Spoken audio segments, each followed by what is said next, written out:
गांव के एक कोने में एक पुरानी झोपड़ी थी। उसी में रहती थी दो बहनें, ज्योति और मीरा। माँ बाप कुछ साल पहले आई महामारी में गुजर गए थे।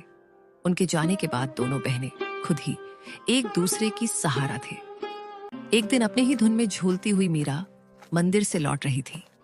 हाथ में पूजा की थाली थी, चेहरे पर वही पुरानी मासूम मुस्कान। अब आई है तू मीरा? सूरज सर पर चढ़ आया और तू फूल चूहिया बनकर घूम रही है मंदिर में। दीदी, मैं जल्दी आने वाली थी, लेकिन गौरी काकी की बकरी झाड़ियों में फंस गई थी। निकालने में थोड़ी देर हो गई। तेरा क्या है? तू तो सबकी मदद करती घूमती रहे, चाहे घर में चूल्हा जले या ना जले। दीदी, आप गुस्सा क्यों करती हो? माँ कहती थी जो दूसरों के काम आए वही इंसान कहलाता है। माँ अब नहीं है मीरा, और उनके कहे बातों की अब इस दुनिया में कोई मूल्य नहीं रही। अब कोई किसी के लिए कुछ नहीं करता। मीरा चुप हो गई।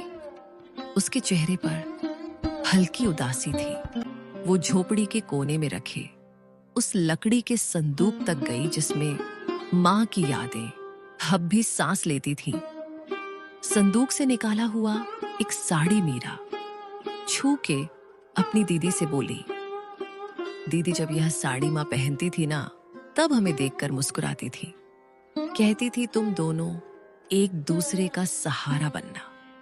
मीरा की बात सुनते ही ज्योति का चेहरा नम हो गया और उसकी आंखें पल भर को भीग गई। लेकिन ज्योति अपनी भावनाओं को छुपाते हुए मीरा से बोली, मैं तुझसे सख्त हूं मीरा, क्योंकि मैं डरती हूं अगर तुझे भी एक दिन कुछ हो गया तो मैं अकेले कैसे जीऊंगी। इस दुनिया ने मुझसे सब छीन लिया है। मैं नहीं चाहती तू भी मेरी तरह कमजोर पड़ जाए, इसलिए तुझे मजबूत बना रही हूं। दीदी, आप कमजोर नहीं हो, आप ही तो मेरी ताकत हो। अगर आप मेरा हाथ थामे रखो तो दुनिया की आंधी भी मुझे हिला नहीं सकती। मीरा की बात सुन के ज्योति के चेहरे पर उसके माता पिता के जाने के बाद पहली बार हल्की सी मुस्कान आई। उसी समय गांव की पगडंडी पर 3 परछाइयां उनकी झोपड़ी की तरफ बढ़ रही थी। धर्मपाल, बिमला और उनका बेटा कमल, वह थे बहनों के सगे चाचा चाची। अरे ज्योति, कैसी है मेरी बच्ची? तू ठीक तो है ना? बहुत मुश्किल से जिंदगी बीता रहे होगे ना भैया भाभी के जाने के बाद। हम ठीक हैं चाचा जी, अब जो है उसी में खुश हैं। खुश झोपड़ी में तुम्हारे हिस्से की जमीन को हमारे नाम कर देती तो हम तुम दोनों को अपने यहाँ रहने देते। तुम दोनों बहुत खुश रहती हमारे साथ।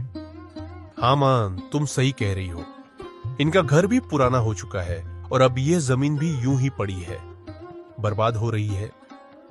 यह सब सुन के ज्योति की आंखों में आग सी चमक उठी। हमें किसी की जरूरत नहीं। बाबूजी की जमीन हमारी माँ और बाबूजी की आखिरी निशानी है। उसे हम यूं ही नहीं छोड़ेंगे। अरे बेटी, तुम्हारी जो खेतों की जमीन है वह भी तो बंजर ही पड़ी हुई है ना।